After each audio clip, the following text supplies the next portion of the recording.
the LSU Tigers. That's right. That's right. They are hosting the recently upset Florida Gators. Sunbelt Billy is back. That's right. LSU is a 9.5-point home favorite, total of 48.5. This one is at 6:30 p.m. Central on ABC. And let's go over some trends before we get into anything else. Florida has lost 6 of the last 7 in Baton Rouge.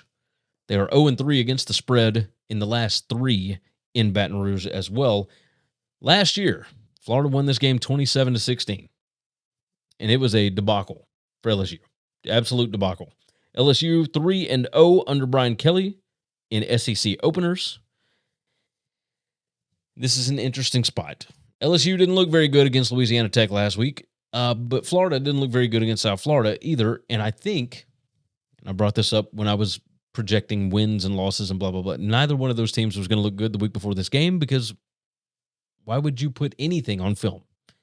Now, Florida had a more difficult opponent, but I mean, LSU was up, 10-0 at the half against Louisiana Tech? I mean, it was just ridiculous. So LSU's offensive success rate is number 92. That's not very good when you got Garrett Nussmeier at quarterback. Defensive success rate, number 29. Florida, even with a loss, number 32 in PPA margin. They're number 54 offensive success rate, number 22 defensive success rate. So we got 2 interesting, good defenses, which you might not would have expected that from, LSU especially. So Florida, number 5 defensive line against LSU, number 5 offensive line. Or sorry, other way around. 5 versus 5. It is what it is. Florida's defensive line is number 6. And this is courtesy of the guys over at CFB Winning Edge. Their stuff is really, really good. Nick is awesome. But it includes experience and talent. This is a really good roster for Florida. They're number 21. There it is right there. Number 21 in on-3 overall talent rank. LSU is number 3, though. Number 3. LSU skill talent, number 2. Florida's back 7, number 26. LSU has just got talent all over the field. Where they don't have it is their running backs and their offensive line. Those are the biggest problems. So, Florida has got some stuff to pick up here, but this number has gotten a little bit crazy, right? Opened at LSU minus 9.5. It is still LSU minus 9.5.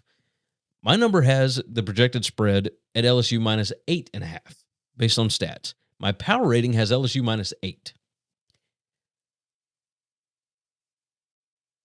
When you start looking at the home team seems to always cover in these spots, whether it's Baton Rouge or the Swamp. I think Florida is better than what they showed last week. Now, are they a lot better? No. But I haven't exactly seen a ton out of LSU either. So when I'm looking at that, Clemson, obviously, we haven't seen whether or not this LSU defense is for real because we don't know what Clemson is yet, and we certainly don't expect anything out of Sonny Cumbie's Louisiana Tech Bulldogs. So how good is this LSU defense? The talent is certainly there. Blake Baker, hell of a coach, and he's the defensive coordinator, in case you didn't know that. But I think this Florida defense is going to be able to get some pressure on the offensive line for LSU. I think it's going to make Nussmeier a little bit uncomfortable in spots. I still think LSU wins the game, but I think Florida hangs in this. I think Florida was preparing for LSU and just didn't worry too much about South Florida. And if that's the case, I expect a better showing from the Gators this week because I do think that those kids love Billy Napier. So give me Florida. Best number I can get is plus 9.5. This thing goes to 10. I'm certainly going to hit it. But for show purposes, we will take the Gators at plus 9.5.